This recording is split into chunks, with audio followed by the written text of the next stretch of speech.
आंध्र प्रदेश के सत्यसाई जिले में दिलखराश वाकया पेश आया, जिसके दौरान 8 अफराद हलाक हो गए हैं। मिनी ट्रक पर हाई टेंशन वायर के गिरने की वजह से इसमें आग लग गई, जिसके नतीजे में 8 अफराद जिंदा जल गए।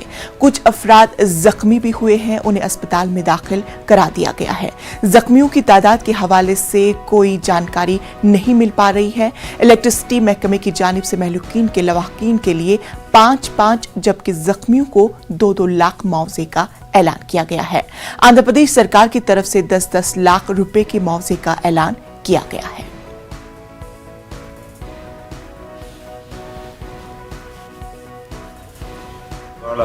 ఉదయం సత్యసాయి జిల్లాలో కరెంటు వైరు తెగిపడి ఆటోలో ఉన్న వ్యక్తులు మృతి చెందడం చాలా బాధాకరమైన సంఘటన.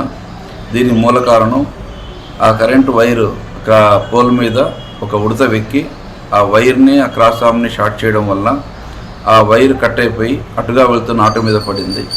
అప్పుడు ఫైర్ అయ్యి ఆటోలో ఉన్న వ్యక్తులు చనిపోవడం జరిగింది. ఈ ఘటన మీద ఇమ్మీడియట్గా ఘటనా స్థలానికి అనంతపురం ఎస్సీ గారిని అలాగే అనంతపురం ఈ గారిని పంపించడం జరిగింది. వాళ్ళు దాని మీద టెక్నికల్ కమిటీ రిపోర్ట్ ఒకటి తీసుకుంటాం. అలాగే ఈ ప్రమాదంలో చనిపోయిన వాళ్ళకి ఇమ్మీడియట్గా 5 లక్షల రూపాయలు ఎక్స్గ్రేషియా ప్రకటించడం జరిగింది. అలాగే గాయపడ్డ వాళ్ళకి 2 లక్షల రూపాయలు అందజేయబడుతుంది. ధర్మం ఆసుపత్రిలో గాయపడిన వాళ్ళకు కూడా సరైన వైద్య సౌకర్యాలు అందేటట్టుగా చూడమని, అలాగే ఆ చనిపోయిన వాళ్ళ కుటుంబాలకు అవసరమైన అన్ని రకాలైన హెల్ప్ చేయమని చెప్పేసి ఆదేశించడం జరిగింది. దీని మీద విజిలెన్స్ కమిటీ కూడా ఎంక్వైరీ చేస్తుంది. ఇటువంటి ఘటన పునరావృతం కాకుండా అన్ని చర్యలు ఎక్స్పెడిషన్ తీసుకుంటుంది. पूरी तफसीलात हम हासिल करेंगे अपने नुमाइंदे जो विजयवाड़ा से जुड़ चुके हमारे साथ। इसाक, आपसे जानना चाहेंगे इस हादसे के दौरान कितनी जख्मियों की अभी तादाद है? इंशा पूरी गवर्नमेंट की तरफ से मुआवजा और जो एपीसी एसपीडीएल की तरफ से मुआवजे के बाद जो है ना एक टेक्निकल एक्सपर्ट टीम को जो है ना वहाँ भेजा जा रहा है, जो इंक्वायरी करेगा ये हादसा कैसा। उसके बाद जो है ना पूरे 4 लोग अभी जो है ना अस्पताल में इंजूर्ड पर्सन है। जो लोग हलाक हुए वो पूरे सभी जो लोग है ना खवातीन है। तो ये 2 खवातीन जो है ना गुड्डमपल्ली और पेदकोटला वहाँ के गांव के रहने वाले हैं, जो सुबह में काम के लिए जा रहे थे। तो पूरे हादसे के बाद जो है ना एपी सीएम ने इस पे तशवीश का इजहार किया। वो पेरिस में है, पेरिस से डायरेक्ट ऑफिसर्स को सीएमओ को इतला दी कि हादसे में जो लोग हलाक हुए उन लोगों को 10 लाख का एक्सग्रेशिया देने के बाद जो है ना जो अभी इंजूर्ड है उन्हें बेहतर से बेहतर इलाज देने के लिए जो कार्रवाई है वो किया जाए, और जो लोग हलाक हुए उन लोगों के पोस्टमार्टम और शिनाख्त के लिए जो है ना पूरी तरह से वहाँ के जो लोकल एडमिनिस्ट्रेशन है वो काम कर रही है। अभी तक जो है ना 5 लोगों की जो है ना शिनाख्त कर दी गई है। कांतम्मा, रामुलम्मा, रत्नम्मा, लक्ष्मी देवी और जो है ना कुमारी, ये 5 लोगों की शिनाख्त हो गई है। बाकी जो लोगों की है वो शिनाख्त बाकी है। पूरी तरह से जल के राख हो जाने से डीएनए की जरूरत भी हो सकती है, ये बताया जा रहा है। अभी आपसे जानना चाहेंगे कि महकमे बिजली की जानिब से क्या कुछ वजाहत सामने आई है? महकमे के जो एपीसीएल की तरफ से जो बताया गया कि ये गिलहरी की तरफ से जो शॉर्ट सर्क्यूट हुआ उसके तरफ से जो है ना पूरा वायर वहाँ पे ब्रेक हो गया, तो ये बता रहे। तो इस पे जो है ना एक तरफ जो जहाँ विजिलेंस इंक्वायरी और जो टेक्निकल एक्सपर्ट जो कमिटी है वो भी अभी वहाँ पे जा रही है। जाने के बाद पूरी तरह से इंक्वायरी होगी। रिपोर्ट के बाद जो है ना पूरा जो काज ऑफ एक्सीडेंट है वो पूरा बाहर आ सकता है। इसाक, ये बताए कि महकमा बिजली की जानिब से आगे की किस तरह की हिकमत अमली रहेगी? अभी बताया जा रहा है कि जो हाई टेंशन वायर जहाँ पे है वहाँ पे पूरी तरह से देखभाल करने के लिए और पूरी तरह से एक इंस्पेक्शन करने के लिए जो है ना हिदायत दी गई, जहाँ पे इस तरह के वाक़े होने के अंदेशा है। और वही दूसरी तरफ आवाम को भी इत्तला दी जा रही है कि जहाँ हाई टेंशन वायर्स हैं वहाँ पे कुछ प्रिकॉशनरी मेजर्स भी लिया जाए। तो चलिए इसाक, तफसीलात के लिए आपका बेहद शुक्रिया। मुल्क में कोरोना के एक्टिव मामले 1 लाख से तजावुज कर गए हैं, जबकि नए मामलों में अभी आज इजाफा दर्ज किया गया है। जारी करदा आदादोशुमार के मुताबिक कोरोना के 18,819 नए मामलों की तस्दीक हुई है, जबकि इसी दौरान 39 मरीजों की मौत हुई है। आदादोशुमार के मुताबिक पिछले 24 घंटों में 13,800 से जायद अफराद शिफायाब हुए हैं।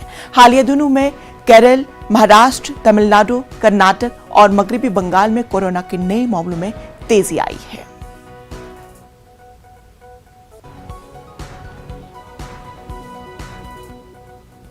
कन्हैयालाल उदयपुर कत्ल केस के दोनों मुलजिमीन को मरकजी तफ्तीशी एजेंसी NIA हेडक्वार्टर दिल्ली ले गए हैं।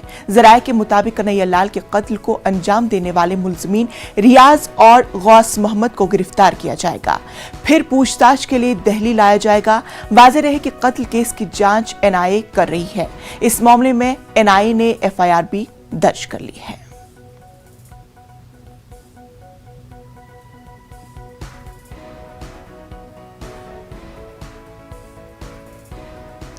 तो नाजरीन, आपको बता दें कि कन्हैया लाल के कत्ल केस में अब NIA जांच करेगी, पूरी तफसीलात वो हासिल करेगी किस तरह से ये कत्ल का वारदात अंजाम दिया गया। फिलहाल उन्हें दिल्ली लेकर आएगी NIA की टीम। जराये के मुताबिक कन्हैया लाल के कत्ल को अंजाम देने वाले मुलजिमीन रियाज और गौस मोहम्मद को गिरफ्तार किया जाएगा, फिर पूछताछ के लिए दिल्ली लाया जाएगा। तो मजीद तफसीलात हम हासिल करेंगे अपने नुमाइंदे शंकर आनंद से। शंकर आनंद, अभी की इस केस के ताल्लुक से ताज़ा तफसील चाहेंगे, चूंकि अब NIA इसमें पूरी तरह से तफ्तीश करेगी। देखिए, केंद्रीय जांच एजेंसी NIA की टीम इस मामले की तफ्तीश कर रही है और दोनों हत्याकांड को अंजाम देने वाले दोनों आरोपी इस वक्त में उदयपुर में हैं। लेकिन उदयपुर में उसकी सुरक्षा व्यवस्था और तमाम आगे इन्वेस्टिगेशन को देखते हुए उन दोनों आरोपियों को दिल्ली लाया जाएगा और दिल्ली स्थित जो NIA मुख्यालय है, NIA मुख्यालय में रख करके उन दोनों आरोपियों से विस्तार से पूछताछ की जाएगी। जिस तरह से इस मामले में पाकिस्तान सहित विदेश से जुड़े हुए जो संगठन है उसके साथ में उन दोनों का कनेक्शन जुड़ता हुआ नजर आ रहा है। लिहाजा इस मामले पर जो NIA के सीनियर अधिकारी हैं वो भी इस मामले में पूछताछ करेंगे कि किस तरह से उसका कनेक्शन विदेशी संगठन के साथ में जुड़ रहा है, किस तरह से उसका उन लोग जो हैं और किन किन के संपर्क में था और किस तरह से इस पूरे मामले को अंजाम दिया गया। क्या ये सिर्फ एक इमोशन में आकर के एक भावनात्मक एक तौर पे इस मामले को अंजाम दिया गया या एक इन दोनों के पीछे कोई एक संगठन की भूमिका रही थी, वो भी इस मामले पे काफी महत्वपूर्ण है। लिहाजा इन तमाम अलग अलग जो एंगल्स हैं, अलग अलग जो पॉइंट्स हैं, उसी को आधार बनाते हुए दिल्ली में ला करके उन दोनों से पूछताछ की जाएगी। जब दिल्ली लाया जाएगा तो ये भी कोशिश की जा रही है कि उसकी सुरक्षा व्यवस्था काफी पुख्ता हो और इसके साथ साथ दिल्ली लाने के दौरान इस मामले की भनक किसी को भी नहीं लगनी चाहिए। तो इस लिहाज से तमाम जो सुरक्षा व्यवस्था को काफी चाक चौबंद करते हुए उन दोनों आरोपियों को उदयपुर से दिल्ली लाया जाएगा और उसके बाद NIA मुख्यालय में, जो NIA मुख्यालय की अगर बात करें तो NIA मुख्यालय काफी एक सुरक्षित स्थान माना जा रहा है राजधानी दिल्ली में और वहां के आसपास में सुरक्षा व्यवस्था भी काफी कड़ी होती है। तो इसलिए यहाँ पे ला करके उन दोनों से आगे विस्तार की पूछताछ होगी। शंकर, क्या कुछ अंदाजा लगाया जा रहा है कि कब तक उन्हें दिल्ली पहुंचाया जाएगा? देखिए, NIA के जो हमारे सूत्र बताते हैं कि आज देर शाम तक उनको लाया जाएगा, क्योंकि अभी दिन में जो है पूछताछ की प्रक्रिया वहां पे चल रही है। वहां उदयपुर में अभी ज्वाइंट इंट्रोगेशन जो है वो बकायदा चल रहे हैं। तो शाम में आज उन दोनों को लेकर के दिल्ली के लिए NIA की टीम रवाना होगी और शाम में लाने के बाद उसे बहुत ही गुप्त तरीके से उसे लाया जाएगा और कोशिश की जाएगी कि उसे लाने के वक्त में किसी को कानो कान इस मामले की जानकारी ना हो और उसे ला करके NIA मुख्यालय में रख करके आगे विस्तार से पूछताछ की जाएगी। इसके साथ साथ जब उसे कोर्ट में पेशी की जो होगी वो भी कोशिश की जाएगी, वीडियो कॉन्फ्रेंसिंग के मार्फत से उन दोनों को पेश करवाया जाएगा कोर्ट में। हालांकि दिल्ली में जो पटियाला हाउस कोर्ट है, पटियाला हाउस कोर्ट में NIA की जो सुनवाई होती है वो तमाम सुनवाई इन कैमरा होता है। इन कैमरा इसका मतलब होता है कि उस कोर्ट रूम में आरोपी और जो बचाव पक्ष के जो वकील होते हैं, इसके अलावा और कोई आम आदमी को उस कोर्ट रूम में जाने की इजाजत नहीं दी जाती है। तो उस हालत में भी यहाँ पे पेश करने के दौरान काफी सुरक्षा व्यवस्था के बीच में ही उसे पेश किया जाएगा, क्योंकि इन दोनों की जो सुरक्षा व्यवस्था है वो काफी महत्वपूर्ण है और फिलहाल इसी बात को ध्यान में रखते हुए उन दोनों हत्या के आरोपियों को दिल्ली लाने का प्लान बनाया गया है। बहरहाल अब देखने वाली बात होगी कि एनआईए की तफ्तीश के दौरान क्या कुछ चीजें सामने निकल कर आ जाएगी। फिलहाल तफसीलात के लिए आपका बेहद शुक्रिया। उदयपुर वाकये की जांच जारी है। जांच एजेंसियां तहकीकात में जुटी हुई है। इस बीच वजीर आला अशोक गहलोत आज उदयपुर का दौरा करेंगे और महलूक कन्हैया लाल के अहल खाना से मुलाकात करेंगे। वजीर आला के हमरा रियासती वजीर राजेंद्र सिंह यादव, चीफ सेक्रेटरी उषा शर्मा और डीजी पीएमएल लाठौर भी होंगे। उधर उदयपुर वाकये के खिलाफ जयपुर में हिंदू तंजीमों ने बंद की कॉल दी है। शहर में दुकानें और तिजारती मराकज़ मुकम्मल तौर पर बंद हैं। साबिक वजीर आला वसुंधरा राजे ने इस मामले को सरकार की नाअहली से ताबीर किया है।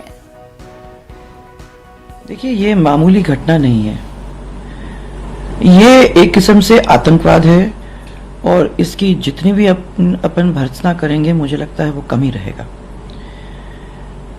ये सिर्फ सांप्रदायिक उन्माद के पीछे कौन लोग हैं, कौन से संगठन हैं? जब ये राजस्थान का कल्चर नहीं है और ऐसी चीजें राजस्थान के अंदर ये मैंने कभी नहीं हुई हैं, ये जरूरी हो जाता है कि हम उन संगठनों को, उन व्यक्तियों को खोज कर निकालने की कोशिश करें जिन लोगों ने ये काम किया है, जो काम ये लोग करवा रहे हैं।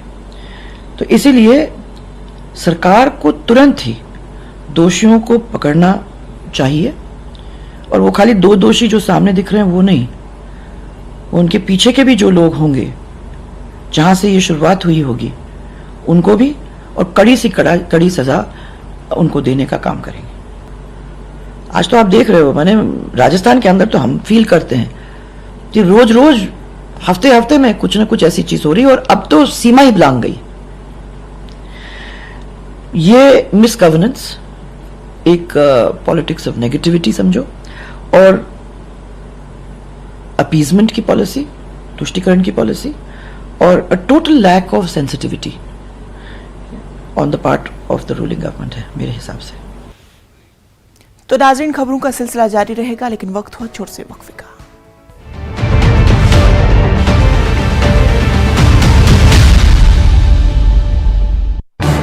इस न्यूज हेडलाइंस के प्रायोजक पेट सफा आयुर्वेदिक जूस, पेट सफा हर रोग दफा।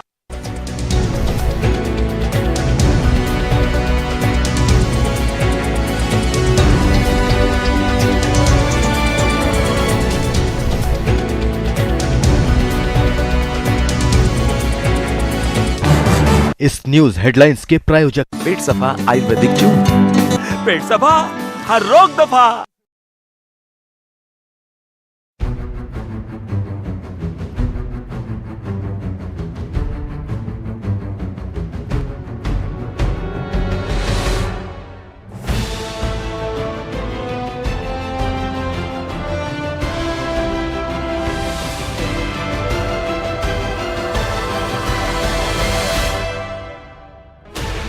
Sixteen channels, 15 languages, 26 states, 1,200 plus reporters, 66.9 crore viewers. India's largest news network, News 18 Network.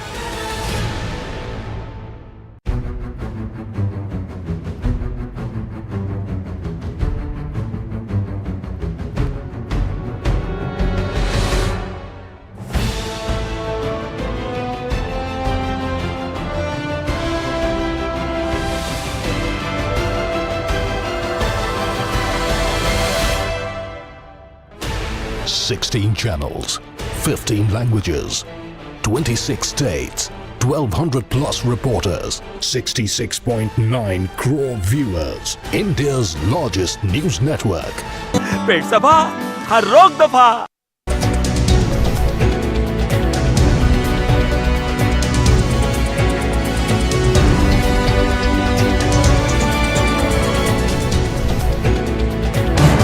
इस न्यूज हेडलाइंस के प्रायोजक पेट सफा आयुर्वेदिक जूस, पेट सफा हर रोग दफा।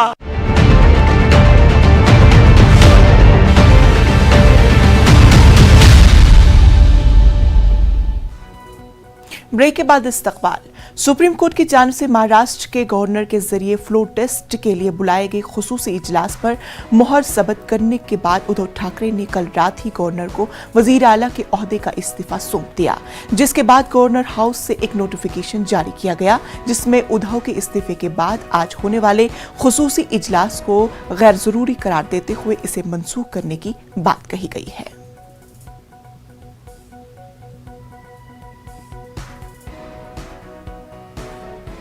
उद्धव ठाकरे के इस्तीफे के साथ ही शिवसैनिकों की बागी अरकान असेंबली और बीजेपी से नाराजगी देखने को मिल रही है। पुणे में नाराज शिवसैनिकों ने बागी अरकान असेंबली के खिलाफ एहतिजाज किया और सड़क को जाम कर दिया। एहतिजाजियों ने सड़क पर टायर भी जला दिए और नारेबाजी भी की। उद्धव ठाकरे के वजीर आला के ओहदे से इस्तीफा देने के साथ ही अब बीजेपी हुकूमत बनाने की कोशिशों में मसरूफ है। बीजेपी कोर कमेटी की कुछ ही देर में मीटिंग होने वाली है जिसमें हुकूमत तश्कील देने से मुतालिक हिकमत अमली पर तबादुले ख्याल किया जाएगा। मीटिंग देवेंद्र फडणवीस के मुंबई में वाक़े सागर बंगले पर होगी, जिसमें फडणवीस को वजीर आला बनाए जाने को लेकर मुहर लगाई जा सकती है और फडणवीस 1 जुलाई को वजीर आला के ओहदे और राजदारी का हल्फ ले सकते हैं। तो नाजरीन, मुंबई की खबरों के ताल्लुक से आपको पल पल की खबर आपको बता रहे हैं। एकनाथ शिंदे का ट्वीट आया है, अभी तक वजारतों को लेकर कोई बातचीत नहीं हुई, वजारतों को लेकर जल्द बातचीत की जाएगी। वजारतों की फहरिस्त से जुड़ी अफवाहों पर यकीन न किया जाए। गवा में एकनाथ शिंदे अरकान असेंबली के साथ कर रहे हैं मीटिंग। तो बड़ी खबर महाराष्ट्र की हुकूमत के ताल्लुक से एकनाथ शिंदे का ट्वीट आया है। उन्होंने अपने ट्वीट में कहा है कि अभी तक वजारतों के ताल्लुक से कोई भी बातचीत नहीं की गई है, वजारतों को लेकर किसी भी तरह की कोई भी बातचीत नहीं की गई है। वजारतों की फहरिस्त से जुड़ी अफवाहों पर यकीन न किया जाए। गवा में एकनाथ शिंदे अरकान असेंबली के साथ मीटिंग कर रहे हैं।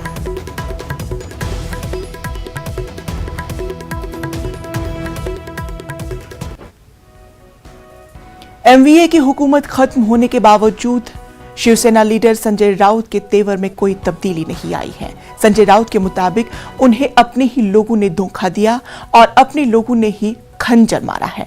उन्होंने मीडिया से बातचीत के दौरान कहा कि वो कल ईडी दफ्तर जाएंगे। राउत ने मजीद कहा कि उद्धव ठाकरे ने बाला साहब ठाकरे से वादा किया था कि एक दिन शिवसेना का ही वजीर आला होगा। उन्होंने वो वादा वफा किया। मुख्यमंत्री उद्धव ठाकरे जी, जो पार्टी के चीफ है शिवसेना के, कल रात को अपने पद से इस्तीफा दिया है। सर्वोच्च न्यायालय में जिस प्रकार का निर्णय आया है उसके बाद पद पर रहना उनके लिए उचित नहीं था। बहुत ही नैतिकता की राजनीति करने वाले वो नेता है। कल त्यागपत्र दिया है, लोगों से अपील की है कि किस परिस्थिति में उनको ये पद छोड़ना पड़ा। 2.5 साल तक उद्धव जी के नेतृत्व में कांग्रेस और राष्ट्रवादी की सरकार चली, शिवसेना उसमें थी अर्थात, और सभी का उनको सहकार्य मिला, सोनिया गांधी हो, पवार साहब हो। शिवसेना के तर्जुमान अखबार सामना के इदारिया में उद्धव काबीना की आखिरी मीटिंग में शहरों के नाम तब्दील करने के फैसलों को गुणगान किया गया है। औरंगाबाद का नाम तब्दील किए जाने को लेकर एक बड़ा कदम करार देते हुए मुसलमानों से अपील की गई है कि इस फैसले पर अफसोस न किया जाए, क्योंकि बाबर हो या औरंगजेब, वो हिंदुस्तानियों के कुछ नहीं लगते। वहीं इदारिया में बीजेपी से सवाल किया गया है कि बीजेपी दौरे इख्तिदार में औरंगाबाद का नाम तब्दील क्यों नहीं किया गया। वाज़ेह है कि कल हुई काबीना की मीटिंग में औरंगाबाद का नाम संभाजी नगर, उस्मानाबाद का नाम धारशू और मुंबई एयरपोर्ट का नाम DY पाटिल करने का फैसला किया गया है। तो पूरे मामले पर हमारे साथ बात करने को लेकर हमारे साथ वसीम अंसारी हमारे साथ जुड़ चुके हैं। वसीम अंसारी, आपसे जानना चाहेंगे कि जिस तरह से शहरों के नाम को लेकर सियासत जारी है और अभी भी अब सियासत हो रही है शहरों के नाम के ताल्लुक से, तो अभी किस तरह की तफसील?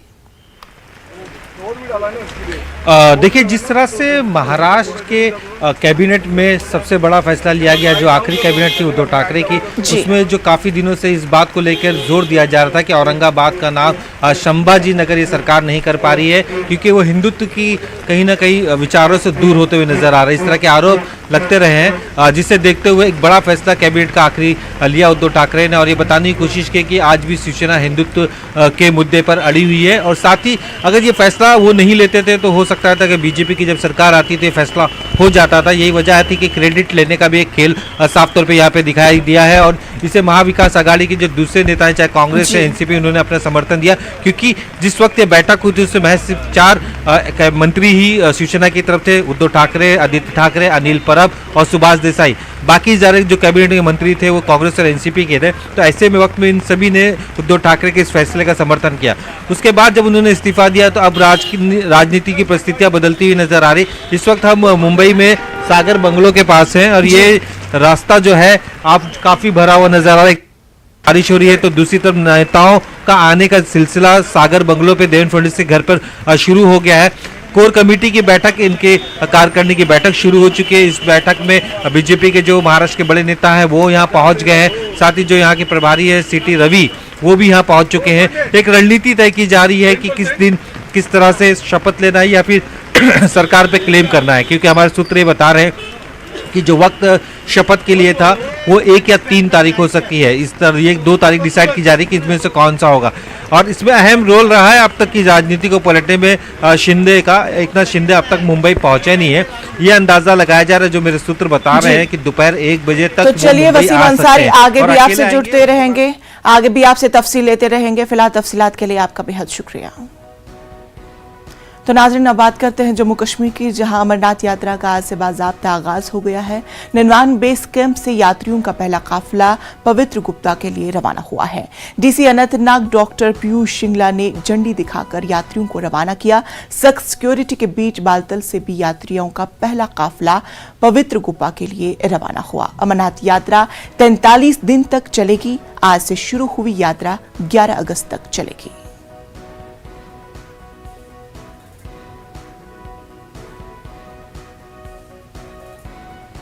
तो पूरी तफसीलात हम हासिल करेंगे अपने नुमाइंदे मुदस्सिर का। मुदस्सिर, आपसे जानना चाहेंगे यात्रियों के हवाले से अभी किस तरह का माहौल?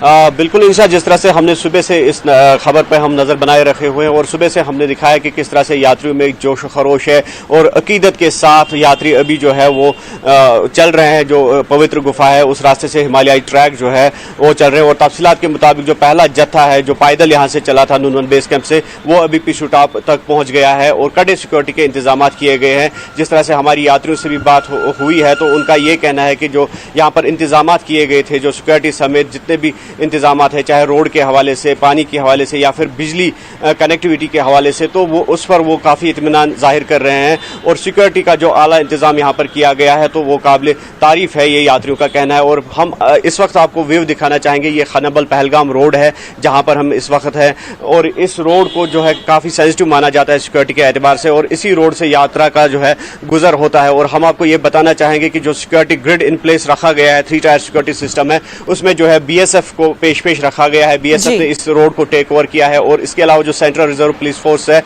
तो वो उसके जो मोबाइल दस्ते हैं वो इस पर पेट्रोलिंग करते हैं। और जो 3 टायर सिस्टम के बाहर, जिस तरह से हमने पहले भी कहा कि जो हिमालयाई ट्रैक है, जो पहाड़ी रास्ता है, तो वहां पर फौज ने उसको घेरे में ले रखा है। 3 टायर सिक्योरिटी सिस्टम के बाहर जो है आर्मी ने टेक ओवर किया है। तो इस बात को यकीनी बनाया जा रहा है कि जो यात्रियों के लिए सिक्योरिटी इंतजाम होने चाहिए वो इन प्लेस रखे गए हैं, वो बहम पहुंचाया जाए उनको। और इसके अलावा मैं आपको ये बताना चाहूंगा कि अभी कुछ देर बाद 12 बजे ऐसा बताया जा रहा है कि CEO जो अमरनाथ श्राइन बोर्ड है वो एक प्रेस कॉन्फ्रेंस से खिताब करने वाले हैं नूनवन बेस कैंप में। तो हो सकता है कोई और जानकारी उससे मौसूल हो उनसे यात्रा के हवाले से। तो फिलहाल जो हमारे पास तफसीलात है उसके मुताबिक जो यात्रा है वो रवा दवा है, वो खुश असलूबी से और इंतजामिया भी ऑन टोज है। और ये कोशिश की जा रही है कि यात्रियों को किसी भी किस्म की जो दिक्कत है वो पेश ना आए। हालांकि इस रोड के हवाले से जिस तरह से हमने कहा कि आम लोगों को जरूर दिक्कतों का सामना करना पड़ रहा है, क्योंकि सिक्योरिटी के एतबार से काफी सेंसिटिव है। ये चप्पे चप्पे पर सिक्योरिटी ने इस रोड को टेक ओवर किया है। चलिए मुदस्सिर, पल का अपडेट हम यात्रियों के हवाले से आपसे लेते रहेंगे। फिलहाल तफसीलात के लिए आपका बेहद शुक्रिया।